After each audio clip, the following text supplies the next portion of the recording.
Morning to all of my dear students. Students, today we are going to discuss about transfer of heat. First of all, हम लोग transfer of heat को discuss करने से पहले हम लोग thermometer के बारे में पढ़े थे। थर्मोमीटर जो है एक ऐसा डिवाइस है जिसका यूज जो है हम लोग बॉडी टेम्परेचर को मेज़र करने में करते हैं। और यहाँ पे थर्मोमीटर जो है 3 तरह का होता है। एक होता है क्लिनिकल थर्मोमीटर और लेबोरेटरी थर्मोमीटर तथा डिजिटल थर्मोमीटर। तो क्लिनिकल थर्मोमीटर को हम लोग डॉक्टर्स थर्मोमीटर भी बोल सकते हैं, क्योंकि क्लिनिकल थर्मोमीटर का यूज जो है डॉक्टर ही करते हैं। और क्लिनिकल थर्मोमीटर का जो लोअर पॉइंट होता है वो 0 डिग्री सेल्सियस और अपर पॉइंट जो होता है वो 100 डिग्री सेल्सियस, यानी कि 0 से लेकर 100 डिग्री सेल्सियस के बीच होता है क्लिनिकल थर्मोमीटर। और इसमें मरकरी का यूज किया जाता है। इसके अलावा जो है मानते हैं कि एक होता है लेबोरेटरी थर्मोमीटर, जिसका यूज जो है लैब में किया जाता है। ठीक है, जिसका यूज कहाँ पे किया जाता है? लैब में। और इसमें भी मरकरी का यूज किया जाता है। लास्ट है डिजिटल थर्मोमीटर, जो आप यहाँ पे देख रहे हैं। डिजिटल थर्मोमीटर में मरकरी का यूज नहीं किया जाता। ये भी एक ऐसा डिवाइस है जिसे टेम्परेचर मेजर किया जाता है। और मानते हैं कि बॉडी टेम्परेचर, जिससे किसी बॉडी टेम्परेचर को मेजर करना है तो हम क्लिनिकल थर्मोमीटर का यूज करते हैं। वाटर का अगर टेम्परेचर मेजर करना हो तो हम लोग क्या करते हैं? लेबोरेटरी थर्मोमीटर का यूज करते हैं। ठीक है, और हम लोग मरकरी थर्मोमीटर का भी यूज करते हैं सब्सटेंस के टेम्परेचर को मेजर करने में। इसमें होता क्या है कि इसमें मरकरी का यूज होता नहीं है, बट इसमें एकदम क्लियर दिखाई देता है कि कितना टेम्परेचर है उस सब्सटेंस का। अब हम लोग ये स्टार्ट करते हैं कि ट्रांसफ़र ऑफ हीट, यानी कि हीट का ट्रांसफ़र कैसे होता है। हीट का तो ट्रांसफ़र होता है, और ये भी बात हम जानते हैं कि हीट का ट्रांसफ़र जो है hotter temperature to lower temperature होता है। Heat is always flow from hot body to cool body, यानी कि हीट जो है हमेशा हॉट बॉडी से कूल बॉडी के तरफ ट्रांसफ़र होता है। और तब तक ट्रांसफ़र नहीं जब होता है जब तक दोनों बॉडी का टेम्परेचर सेम ना हो जाए। ठीक है, अब यहाँ पे हम लोग हीट जो है 3 तरह से ट्रांसफ़र होता है। एक तो होता है क्या? एक होता है कंडक्शन के द्वारा, और एक होता है कन्वेक्शन के द्वारा, और एक होता है रेडिएशन के द्वारा। तो कंडक्शन जो है सॉलिड में होता है, और इसमें क्या होता है? कोई भी मूवमेंट नहीं होता है, बॉडी में कोई मूवमेंट नहीं पाया जाता है।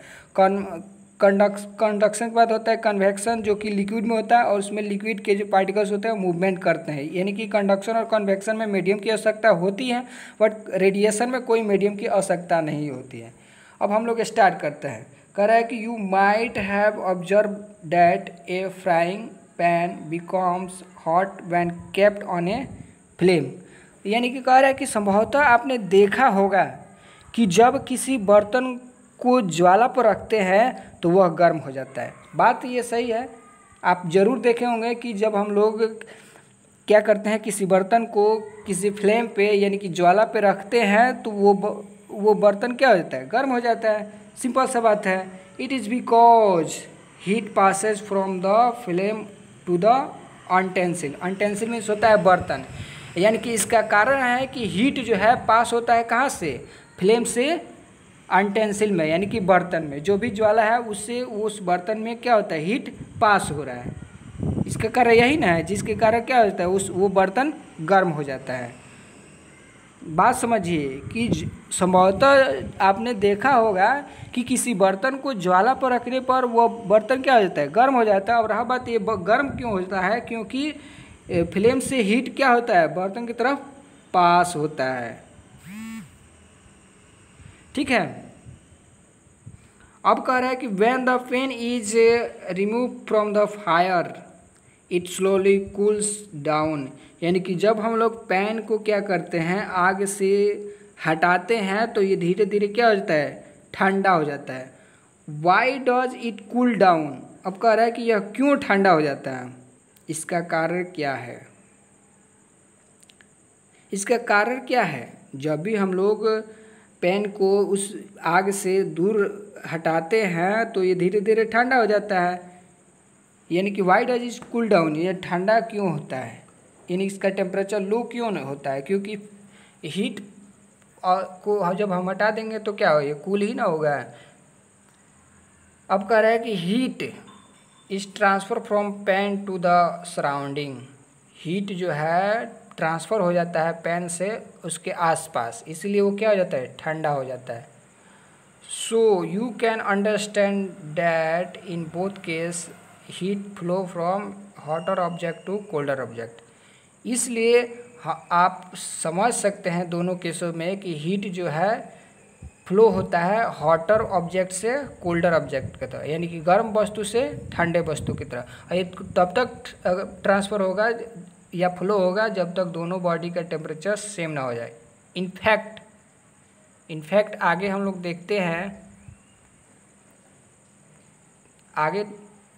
In fact in all case heat flow from hotter object to colder, ये बात सही है कि सभी केसों में जो है हीट फ्लो होगा hotter object to colder object की तरफ। अब how does heat flow, heat कैसे फ्लो होता है, लेट अस इन्वेस्टिगेटेड, आइए हम विचार करते हैं। विचार करने से पहले एनसीईआरटी में होता क्या है कि दो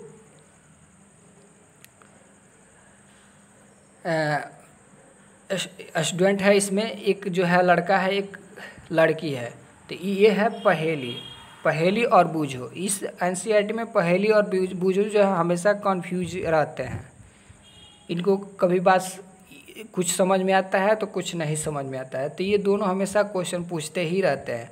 एक ये पॉइंट हुआ एनसीईआरटी का, और ये एक्टिविटी जो है 4.1, ये 4.1 का मतलब हुआ है कि ये चैप्टर 4 का एक्टिविटी 6 है, ये समझने वाली बात है। अब पहेली क्या करते हैं, आस्क पूछती है कि does it means that heat will not be transfer if the temperature of two object is the same, क्या इसका मतलब ये हुआ कि हीट तब तक ट्रांसफ़र होगा जब तक दोनों बॉडी का टेम्परेचर सेम ना हो जाए, यानी कि क्या इसका मतलब ये होगा कि हीट जो है उस बॉडी में ट्रांसफ़र नहीं होगा जिसमें दोनों बॉडी ऑब्जेक्ट का टेम्परेचर क्या हो जाए, सेम हो जाए। यानी कि अगर दो बॉडी का टेम्परेचर सेम होता है तो उसमें हीट ट्रांसफ़र नहीं होगा, ये पहेली पूछती है।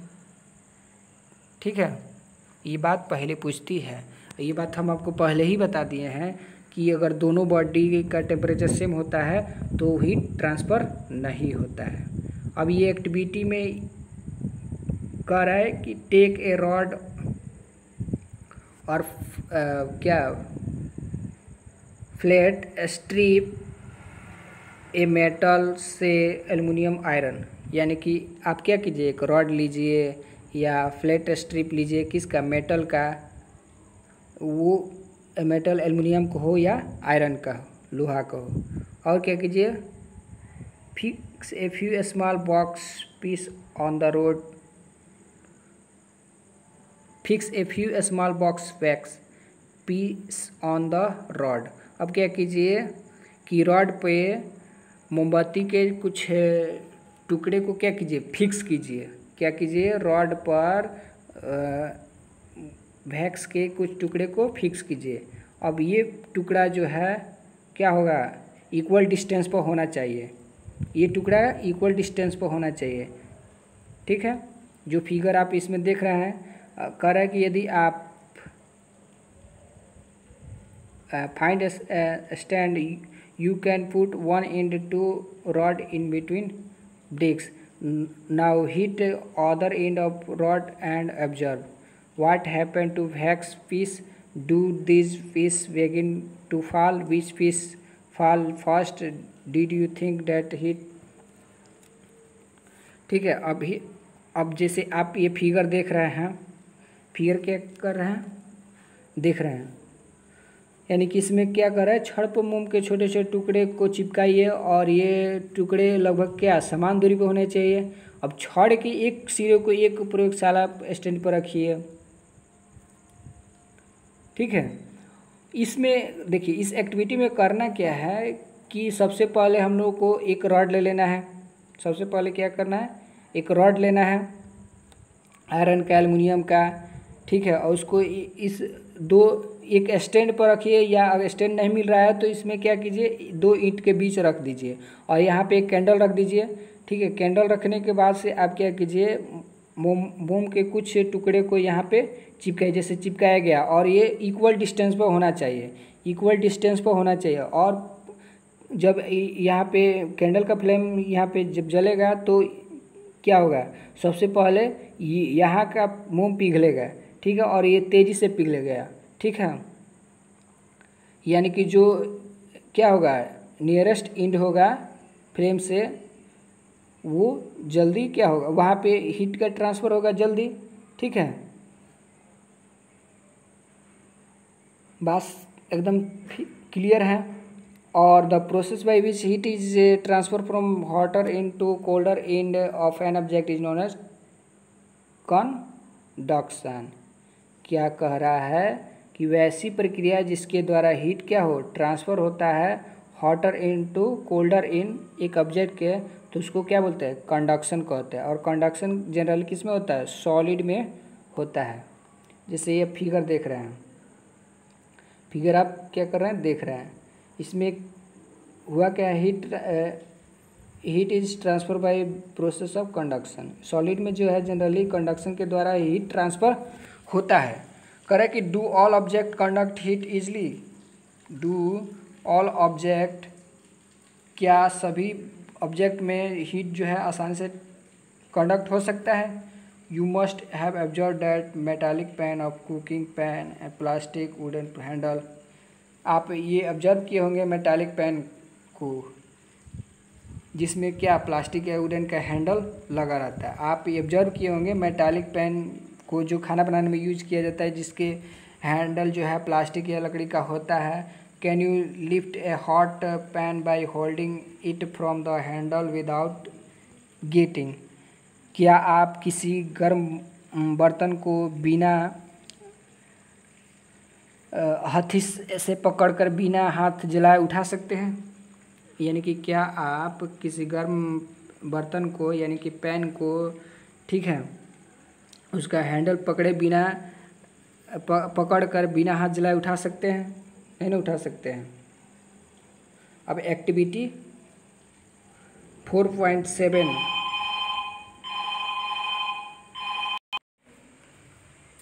तो इसके बाद से आप ये एक्टिविटी 4.7 देखिए। Correct heat water in A small pan और बीकर।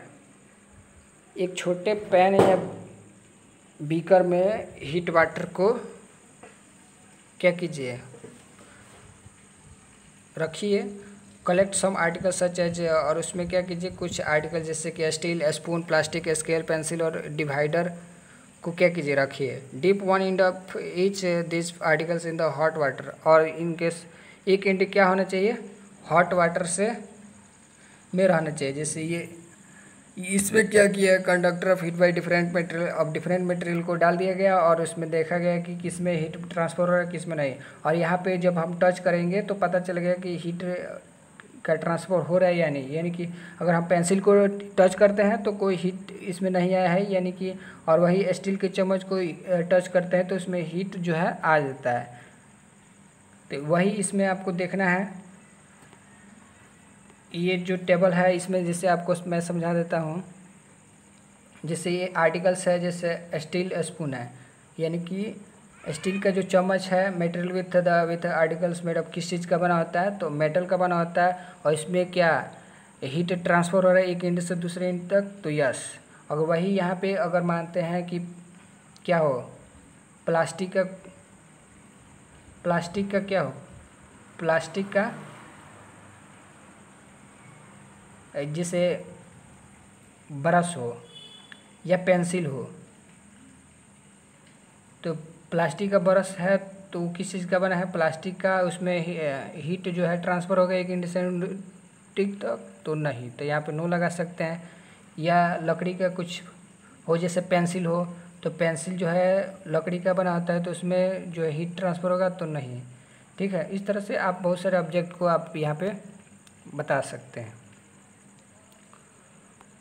अब यहाँ पे क्या कह रहा है कि वेट फॉर ए कुछ मिनट तक आप इंतजार कीजिए, वही बात इसमें कर रहा है। टच द और दूसरे एंड को कीजिए, टच कीजिए और क्या कीजिए, अपना ऑब्जर्वेशन जो है टेबल 3.1 में देखिए।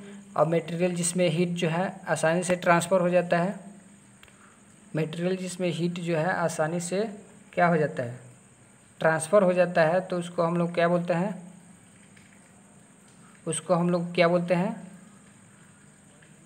कह रहा है कि वैसा मटेरियल जिसमें हीट आसानी से ट्रांसफ़र हो जाता है तो इसको कंडक्टर ऑफ हीट बोलते हैं। इसका एग्जांपल क्या है, एल्युमिनियम, कॉपर, आयरन, ठीक है, सिल्वर, गोल्ड, ये सब क्या है, कंडक्टर ऑफ हीट है, या इसको कंडक्टर ऑफ इलेक्ट्रिसिटी बोल सकते हैं। और इसमें सिल्वर जो है, silver is the best conductor of heat and electricity. क्यों? क्योंकि इसमें बहुत तेज़ी से हीट या इलेक्ट्रिक करंट फ्लो होता है, इसलिए इसको सिल्वर को क्या बोलते हैं, best conductor of heat and electricity बोलते हैं। और मटेरियल, कुछ मटेरियल ऐसे होते हैं जिसमें क्या होता है, हीट पास नहीं करता है आसानी से, तो उसको पुअर कंडक्टर ऑफ हीट बोलते हैं।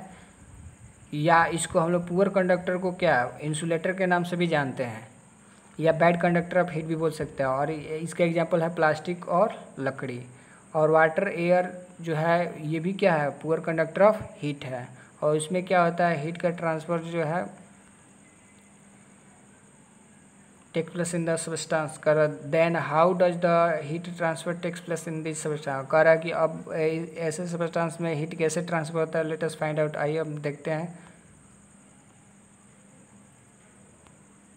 इस एक्टिविटी में क्या किया है कि जैसे मानते हैं कि ये आप एक्टिविटी देखिए, एक्टिविटी इस फिगर से मैं आपको समझा देता हूँ। जैसे मानते हैं कि ये एक कोई बर्तन है, इस बर्तन में पानी रख दिया गया है और ये फ्लेम जो है, ये क्या है, ये फ्लेम है, यानी कि ज्वाला है। अब जब इसको गर्म करेंगे तो क्या होगा, पानी गर्म होगा।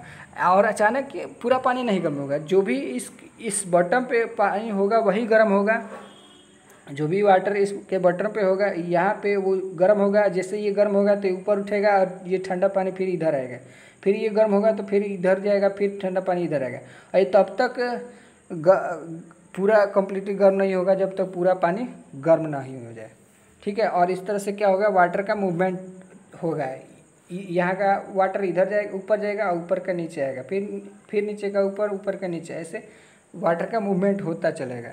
तो ये है क्या, convection of heat in water, convection of heat in water, water में हीट का कन्वेक्शन, यानी कि वाटर जो है हीट होता है वो कन्वेक्शन मेथड से होता है। तो ये जो है लगातार होते रहता है, इसी विधि को क्या बोलते हैं, कन्वेक्शन बोलते हैं। यानी कि कन्वेक्शन एक ऐसी विधि है जिसमें हीट जो है ट्रांसफ़र होता है लिक्विड में, यानी कि वाटर में मूवमेंट के साथ। पार्टिकल्स में क्या होता है, तो मूवमेंट होता है। अब यहाँ पे हम देखते हैं how does the heat travel in air. अब कह रहा है कि हवा में जो है हीट कैसे ट्रेवल करता है, in which direction does the smoke goes, किस डायरेक्शन में धुआं जो है जाती है। The air near the heat source get hot and rise, जो भी हवा जो है हीट सोर्स के नज़दीक आती है वो क्या, ऊपर उठने लगती है। और air from side the comes in take of place, air from the sides comes in to take its place, ठीक। और इसके साइड से जो हवा होती है वो क्या, उस खाली स्थान को ग्रहण कर लेती है। In this way the air gets heated, और इस तरीके से हवा क्या होता है, गर्म होने लगता है। द फॉलोइंग एक्टिविटी से हम लोग समझ सकते हैं कि light a candle, keep one hand over the flame, one in to the side of the flame, do you hand feel equal hot, if not which handle feel hot and why. ये इस activity में यही समझाना चाहता है। और कि हम लोग देखिए क्या करेंगे,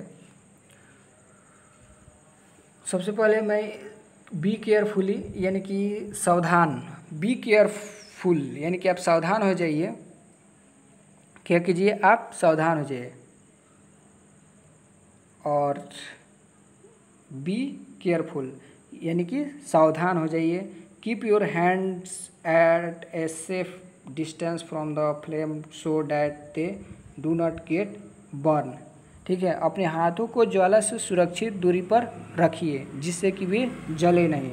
अपने हाथों को क्या कीजिए, ज्वाला से एक सेफ डिस्टेंस पर रखिए जिससे कि वे जले नहीं। अब इस एक्टिविटी में क्या समझाना चाहता है, यहाँ पे फिगर से मैं समझा देता हूँ कि जैसे मानते हैं कि आप क्या कीजिए, अपने दोनों हाथ को क्या कीजिए, फ्लेम के पास रखिए। अब एक जो है फ्लेम के यहाँ पे बगल में रखिए और एक फ्लेम के ऊपर रखिए। अब इसके बाद से इसमें आप क्या नोटिस कीजिएगा कि जो ऊपर आप फ्लेम के जस्ट ऊपर रखे हैं, ये जो हाथ है वो क्या होगा, गर्म हो जाएगा। इस एक्टिविटी में यही कह रहा है कि वो क्या होगा, जल्दी गर्म होगा। क्यों होगा, क्योंकि जो एयर का कन्वेक्शन है वो क्या है, कहाँ है, ऊपर है, और ये जो है कम गर्म होगा, ये ज़्यादा गर्म होगा। ठीक है, इसमें बस यही कह रहा है।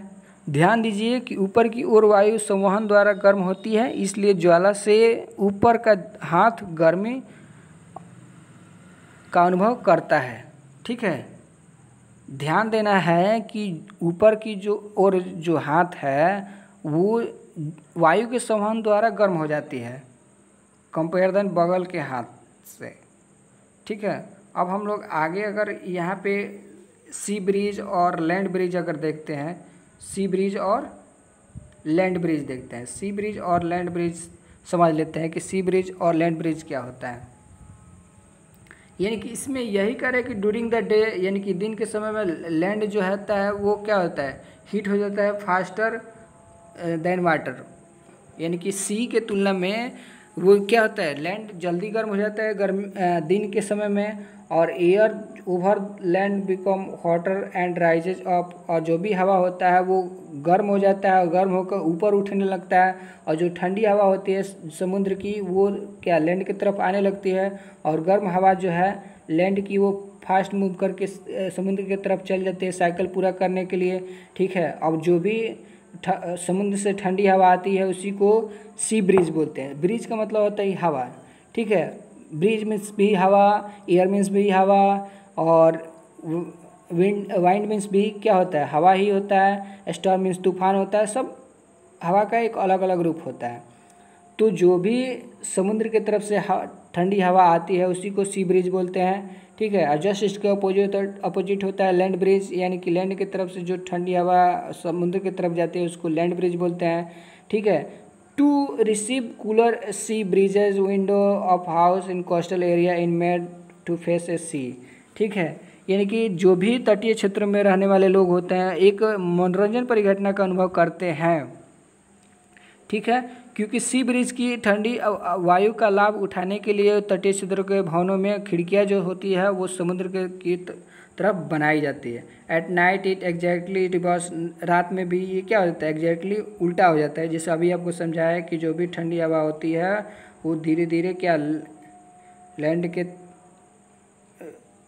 Water cool down more slowly than land, और जो भी वाटर है वो लैंड के तुलना में धीरे धीरे ठंडा होता है। यानी कि कहने का मतलब कि लैंड जो है तेज़ी से गर्म हो जाता है और क्या होता है तेज़ी से ठंडा भी हो जाता है, और समुद्र का पानी जो है गर्म होने में भी समय लगाता है और ठंडा होने में भी समय लगाता है। तो जो भी कूल एयर होता है लैंड से किसके तरफ जाता है, समुद्र की तरफ, तो उसको क्या बोलते हैं, लैंड ब्रिज बोलते हैं। सिंपल सा बात है।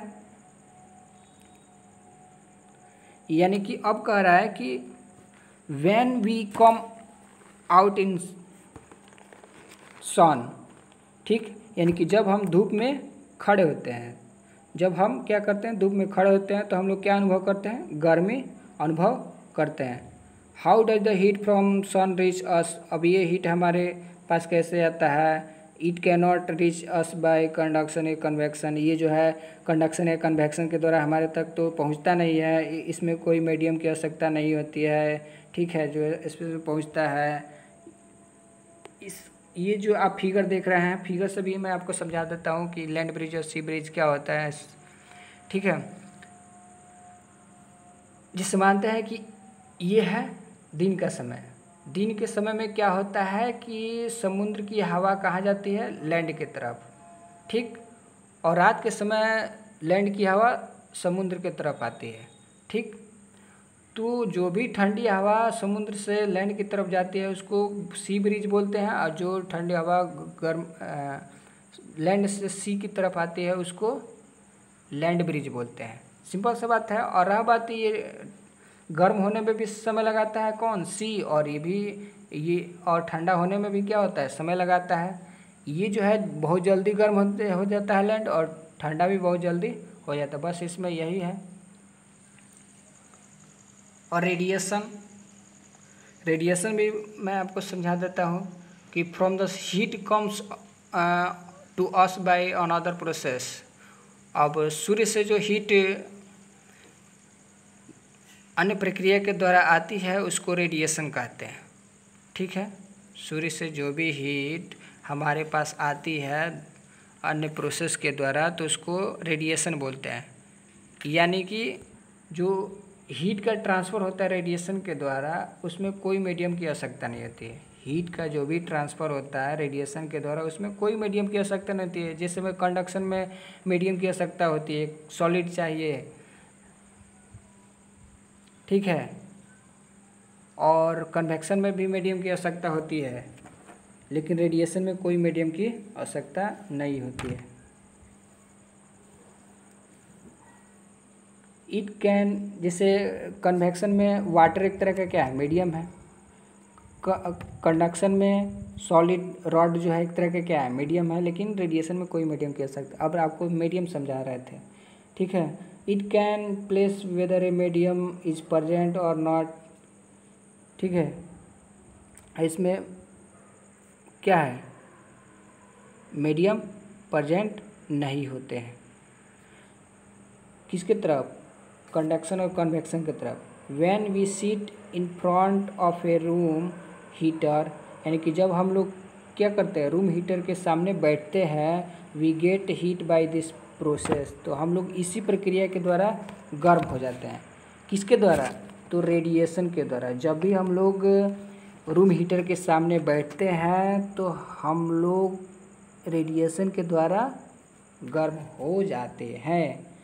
Not unintentionally kept away from the flame cool down as transfer of heat surrounding by radiation, और रेडिएशन के द्वारा ही जो भी बर्तन गर्म होता है उसको हम लोग उस फ्लेम से जब दूर लेकर जाते हैं तो वो धीरे धीरे ठंडा हो जाता है। जो कि उसके पास आसपास जो सराउंडिंग होता है, यानी कि जो उसके आसपास होता है, वो रेडिएशन के द्वारा भी उस हीट को क्या कर लेता है, खींच लेता है। हमारा बॉडी भी क्या है करता है, रेडिएशन के द्वारा ही हीट को रिसीव करता है या निकालता है।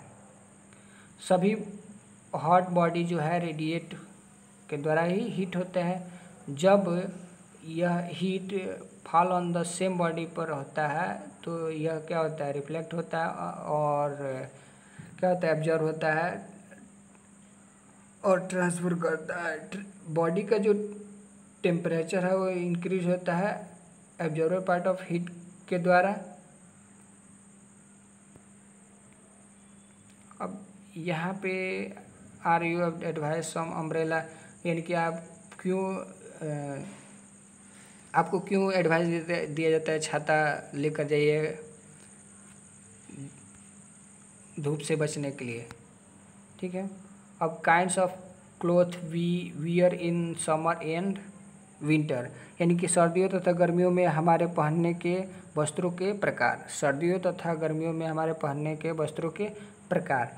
इसमें मैं आपको ऐसे ही समझा देता हूँ कि हम लोग क्या करते हैं, सर्दियों में क्या ऊनी कपड़े पहनते हैं, और गर्मियों में हम लोग क्या करते हैं, हल्का कपड़ा पहनते हैं। और ऐसा क्यों हम लोग पहनते हैं, ये एक्टिविटी में समझाना चाहता है कि हम लोग क्या करते हैं, दो एक ही जैसे क्या करते हैं, कैन को लेते हैं, किसी बर्तन को लेते हैं और उसको क्या करते हैं, पेंट कर देते हैं, एक को ब्लैक से और एक को वाइट से। और पेंट करने के बाद से यहाँ पे फिगर से देखिए, फिगर से मैं आपको समझा देता हूँ। इसमें करना क्या है, दो बर्तन लेना है, दोनों एक ही जैसे, और एक को क्या करना है, ब्लैक से पेंट करना है, और एक को वाइट से, और दोनों में क्या करना है, गर्म पानी या ऐसे क्या हाँ पानी रख देना है, बराबर बराबर पानी रख देना है और इसको क्या करना है, धूप में रखना है। धूप में रखने के बाद से हम कुछ देर छोड़ देने के बाद से 15 से 20 मिनट छोड़ देने के बाद से हम उसको देखेंगे कि किस में ज़्यादा वाटर निकला है, किस बर्तन से ज़्यादा वाटर निकला है। इससे हमको पता चल जाएगा कि कौन ज़्यादा सन को ऑब्जर्व कर रहा है, कौन कम ऑब्जर्व कर रहा है। उसके बाद से हम लोग क्या कर सकते हैं, किसी ठंडी जगहों पर भी इसको रख कर पता कर सकते हैं कि कौन जल्दी ठंडा हो रहा है। इस एक्टिविटी में बस यही है, यानी कि इससे यह निष्कर्ष निकल रहा है कि ब्लैक बॉडी जो होता है वो ज़्यादा लाइट को ऑब्जर्व करता है कंपेयर देन वाइट बॉडी से। और जो भी वुलन क्लॉथ होता है वो हमको गर्मी में क्या करते हैं, जो भी वुलन क्लॉथ होता है वो हमको विंटर में गर्म रखते हैं। क्यों रखते हैं, क्योंकि ये जो है बैड कंडक्टर ऑफ हीट होता है, यानी कि अपने से हीट को बाहर नहीं जाने देते हैं, यानी पुअर कंडक्टर ऑफ हीट होते हैं। क्या उल क्या होता है, पुअर कंडक्टर ऑफ हीट होता है, यानी कि अपने से हीट को बाहर नहीं जाने देता है। इसलिए हम लोग क्या करते हैं, ठंडी के मौसम में उल के यानी ऊनी कपड़े पहनते हैं। और इसमें एक और बात कह रहा है कि हम लोगों को एक कंबल दिया जाए मोटा और 2 कंबल पतला पतला दिया जाए, तो कौन सा आप चूज कीजिएगा, एक मोटा वाला या 2 पतला पतला कंबल वाला? तो आप कौन सा चूज कीजिएगा? तो एक मोटा वाला, क्योंकि जो 2 पतला पतला कंबल है उनके बीच क्या है, एयर है। ठीक है, तो इतना ही है। Thanks for watching. और आपको कोई भी अगर कुछ भी समझ नहीं आया है तो आप कमेंट्स बॉक्स में ज़रूर बताएं।